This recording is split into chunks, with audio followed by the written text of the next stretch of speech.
18 বছর পর Indian premier league মানে একটা ক্রিকেট খেলার প্রতিযোগিতা। 18 বছর পর সেই প্রতিযোগিতায় ভারতের সর্বশ্রেষ্ঠ অন্যতম খেলোয়াড় বিরাট কোহলির দল কালকে বিজয়ী হলো রয়্যাল চ্যালেঞ্জার্স ব্যাঙ্গালোর। 18 বছর পর এখানে আমার কিছু ইঙ্গিত আমার মিলে গেল। কিরকম?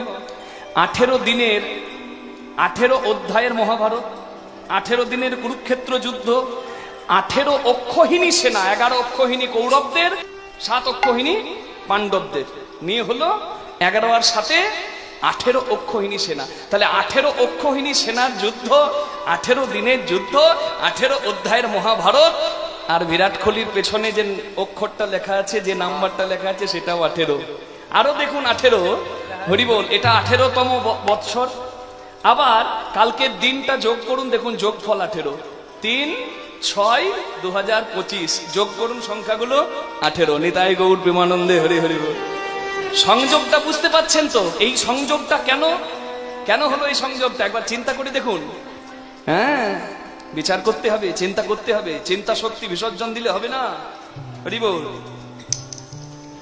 বেশ কিছুদিন আগে একটা ভিডিও সবার চোখের সামনে এলো, কি না খেলোয়াড় হয়েও বিরাট কোহলির নাম জপ করছে। সবাই ভাবলো হাই হাই, এর আর খেলাধুলা হবে না, এর সব শেষ, এবারে গিয়ে সাধু সঙ্গ করুক। কিন্তু যারা ধর্মপ্রাণ সনাতনী তারা বুঝতে পেরেছে যে আধ্যাত্মিকতার কত মূল্য। বিরাট কোহলির মতো একটা ব্র্যান্ড, বিরাট কোহলি নিজেই একটা ব্র্যান্ড। সব থেকে বেশি পপুলার খেলোয়াড় বিশ্বের মধ্যে হচ্ছে বিরাট কোহলি, সব থেকে বেশি পরিচিত মুখ, ইনস্টাগ্রামে সব থেকে বেশি ফলোয়ার্স। সেই বিরাট কোহলি যখন আধ্যাত্মিকতায় গিয়ে নাম আশ্রয় করলো, কেন করতে পারলো? সঙ্গীটি যদি অনুরাগী না হয় তাহলে হবে না বাবা। তার সঙ্গীটি নিশ্চয়ই ভজনের অনুরাগী, তাই এই পথে তার জয় জয় হচ্ছে। বিরাট কোহলি বহুবার গেছে কোথায়? বৃন্দাবনে রাধারানীর পরম সেবক প্রেমানন্দ মহারাজের কাছে। যে প্রেমানন্দ মহারাজের কাছে তার মুখের বাণী শুনে, তার প্রেমের কথা শুনে, তার ভক্তির কথা শুনে বহু মানুষের পথ বদলে গেছে। ব্যভিচারী মানুষ সদাচারী হয়েছে, এটাই তো সাধু সঙ্গের গুণ। সেই প্রেমানন্দ মহারাজের কাছে এই যে টি20 বিশ্বকাপ জেতার পর, চ্যাম্পিয়ন্স ট্রফি জেতার পর বিরাট কোহলি তার স্ত্রীর সঙ্গে নিয়ে সেখানে গিয়ে নামের মালা জপ করছে আর সাধুর সঙ্গে কথা বলছে। আহা, কি অপূর্ব দৃশ্য।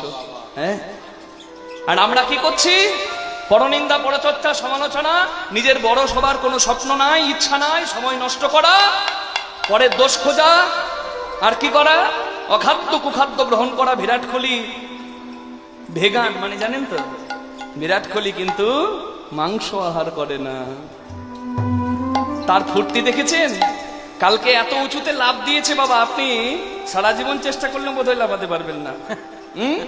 কেন? তাহলে তার কি শক্তি নাই? জয় রাধে, সব জুগিয়ে দেবে গোবিন্দ। কি নাই? শুদ্ধ আহারে কি নাই? সব কিছু আছে। জয় রাধে, তার জয় জয় হলো। এখানে প্রমাণ হয়ে গেল যে ধর্মকে আশ্রয় করে কেউ যদি সৎ বাসনা জানায় আর সদ্গুরুর চরণাশ্রয় করে সৎসঙ্গে জীবন কাটায়, তার জয় জয় হবে। To succeed in every field you have to be patient.